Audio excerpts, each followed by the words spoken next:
Karnaphuli tunnel, Bangabandhu Sheikh Mujibur Rahman Karnaphuli tunnel, যা হলো বাংলাদেশের চট্টগ্রামে কর্ণফুলী নদীর নিচে অবস্থিত একটি সুড়ঙ্গ পথ।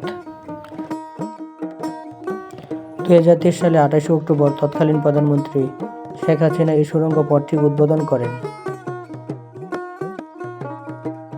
কর্ণফুলী টানেল, বঙ্গবন্ধু শেখ মুজিবুর রহমান কর্ণফুলী টানেল, যা হলো বাংলাদেশের চট্টগ্রামে কর্ণফুলী নদীর নিচে অবস্থিত একটি সুড়ঙ্গ পথ। এই সুড়ঙ্গের মধ্য দিয়ে ঢাকা, চট্টগ্রাম, কক্সবাজার মহাসড়ক যুক্ত হয়।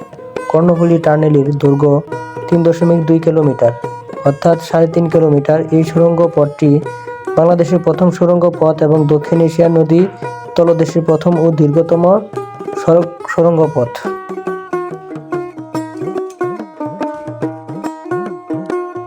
চীনা প্রতিষ্ঠান China communication and construction company limited এই সুড়ঙ্গের নির্মাণ প্রকল্প বাস্তবায়ন করেন। কর্ণফুলী নদীর মধ্যভাগে সুড়ঙ্গটি 150 ফুট গভীরে অবস্থিত।